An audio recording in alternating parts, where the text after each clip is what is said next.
Hey guys, how's it going? It's Joy. I am back again with another video. Welcome to the channel. I hope that you guys are doing well today. So, I have a very good topic today. I want to talk about how to overcome cognitive dissonance after dealing with a narcissist. I think that this is a really good topic because I feel like a lot of us victims and us survivors, we do go through and experience cognitive dissonance after dealing with a narcissist, or some of us could be going through it now, or some of us could know someone else that has gone through it, or maybe you have already overcame it, right? But it's really good to talk about because, again, it's something that we do go through, and some of us don't know how to overcome it or how to resolve it or even understand it. So I think it's something that we could all, just kind of talk about and discuss. So if you want, go ahead and grab your pens and your paper, take notes. I definitely feel like this would be helpful to those of you out there. So let's just go ahead and get into it, you guys. And before I do get into it, make sure that you do like, share, and subscribe to the channel if this resonates, if this helps you in any way. You can receive more videos of me talking about narcissists. And I did want to say, too, thank you to those of you that did donate to my channel. It truly does mean the world. I love you guys so much. Please continue to keep doing that. So, yeah, what is cognitive dissonance? Let's get into it, you guys. So basically, it's when a person holds contradictory beliefs, ideas, or values, and is typically experienced as a psychological stress when they participate in an action that goes against one or more of them, right?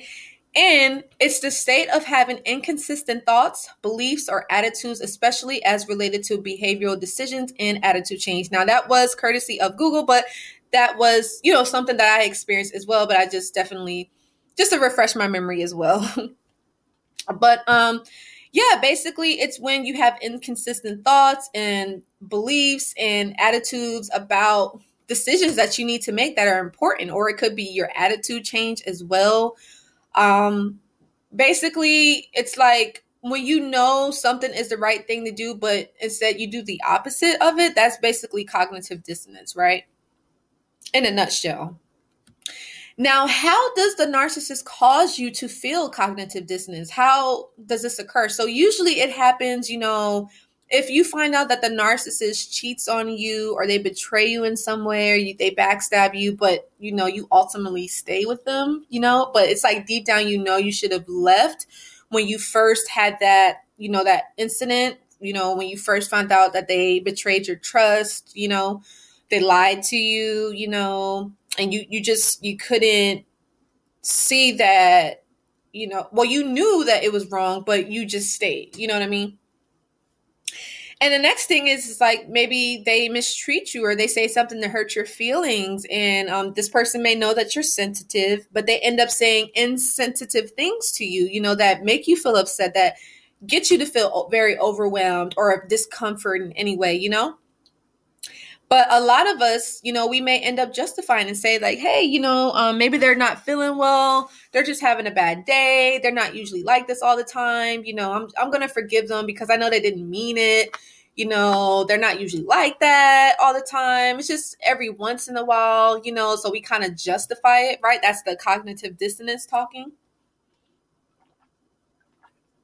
So, yeah.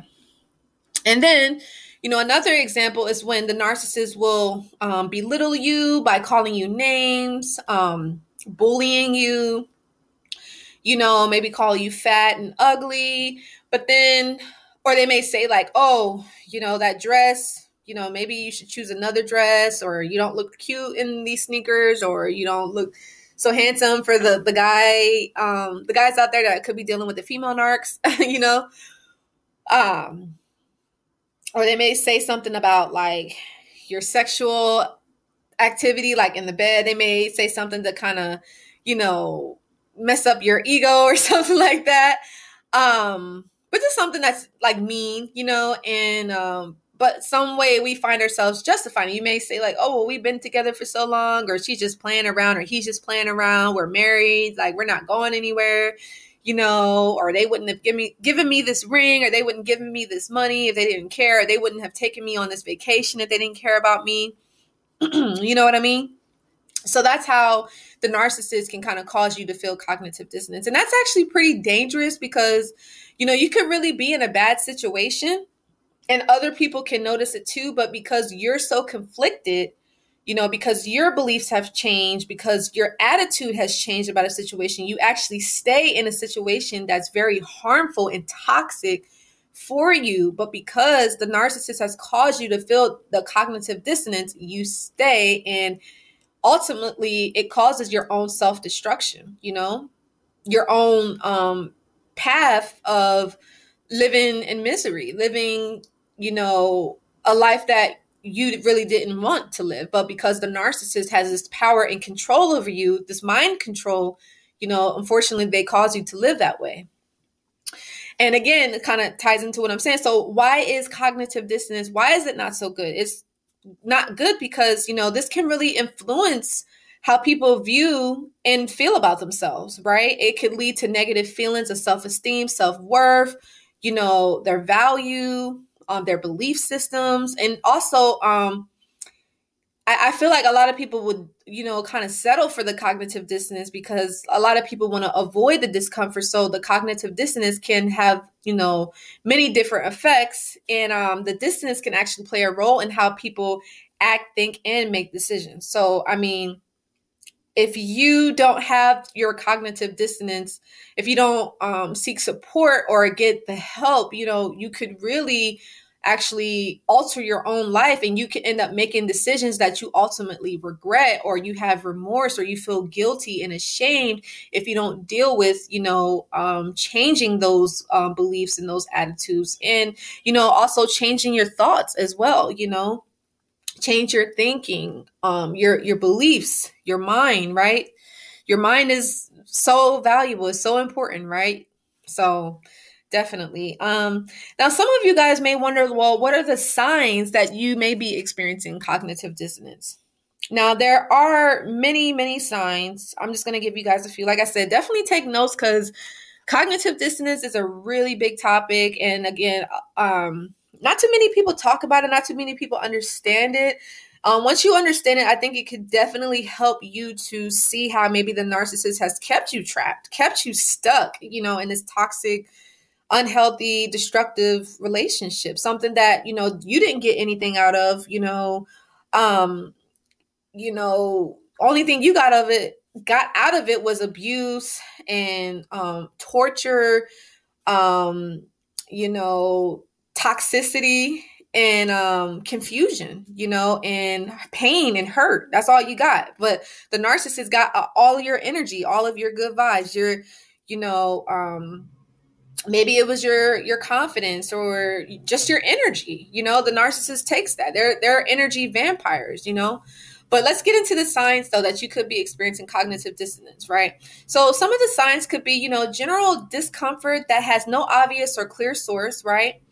You could also be feeling confusion. You could be feeling conflicted over a disputed subject matter. You also could be looking at yourself as a hypocrite, or people could think that you're a hypocrite. And then also being aware of conflicting views and or desire, but not know what to do with it, right?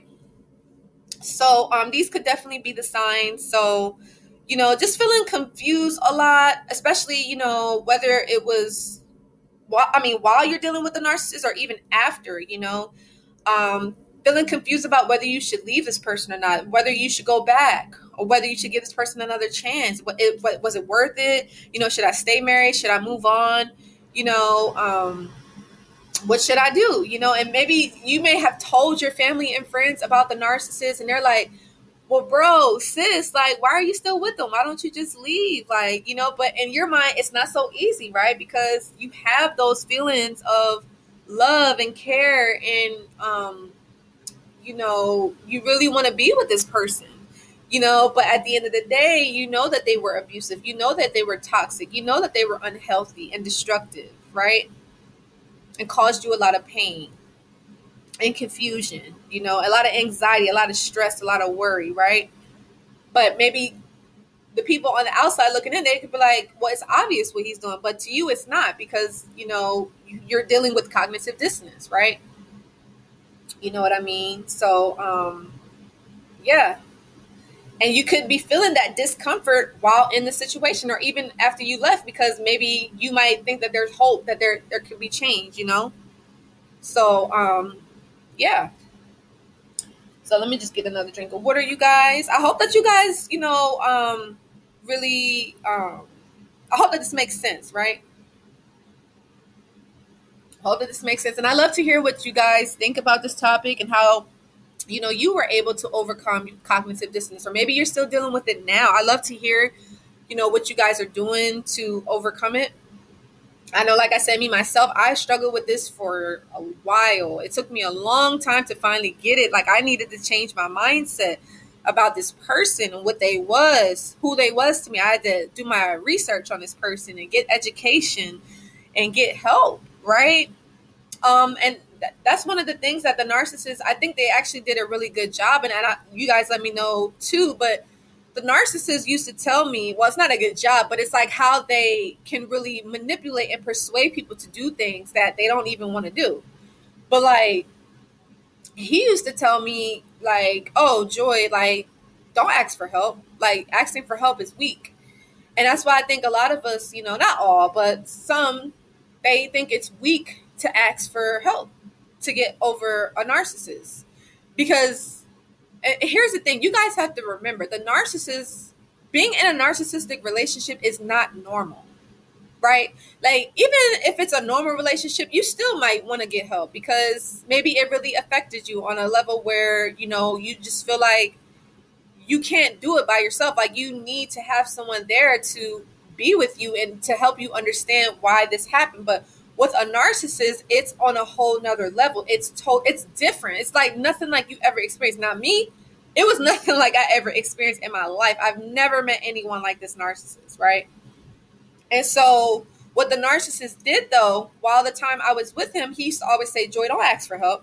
Asking for help is weak. Like, you don't want to ask nobody for help, And so what he was basically training me to do was, if I ever felt like, maybe this is not the right person for me, or maybe I should go and date someone else, or maybe, something is just off. Like, maybe if I talked about it to him, it was almost like he was training me to just settle for less, like to stay in a situation where I wouldn't ask for help. So I wouldn't leave. Like, I would just be this small person just settling for a relationship where I wasn't growing. I wasn't evolving. I wasn't getting anything out of it. Right.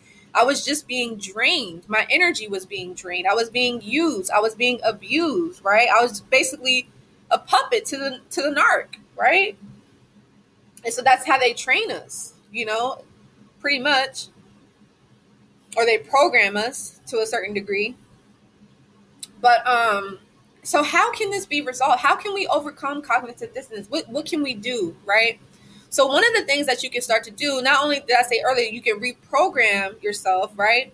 So you can change your attitudes, change your behavior patterns about the relationships, not just about the narc, but about yourself. Change your attitude about yourself, what you believe about you, who you are as an individual, right?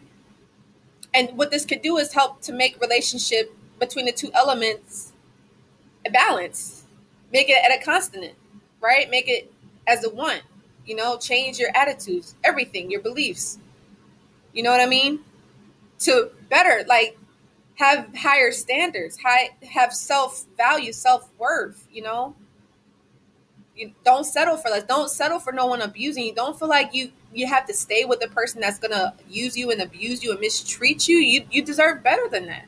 I know that the narcissist probably trained you that that's all you ever going to get. No one's ever going to want you. You're worthless. You're stupid. You're ugly. You're fat. But none of that's true. None of that's true at all,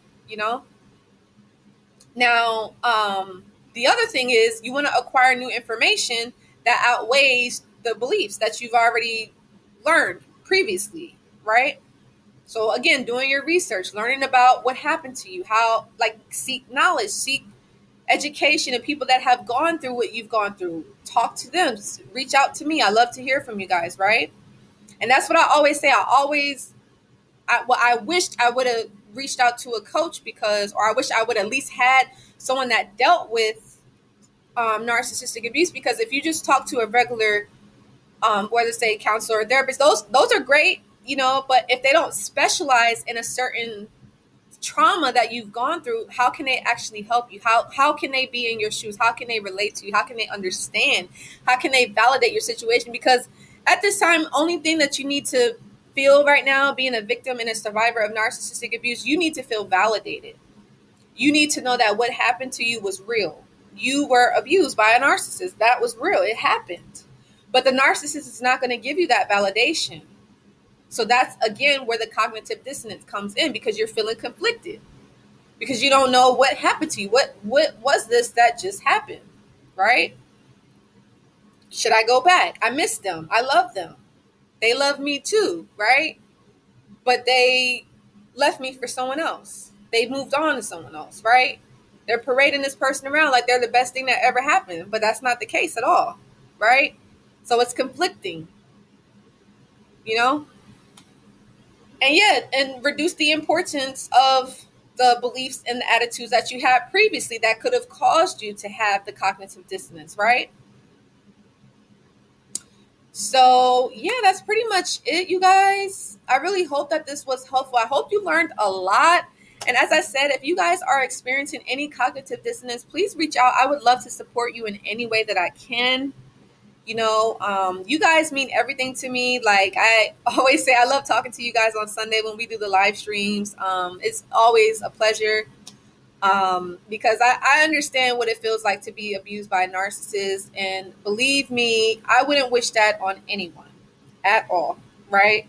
So if you guys enjoyed this video, make sure that you give it a like, a share, and subscribe. And I will see you guys in the next video. Love you so much. Take care. All right, you guys, stay safe and live narc free.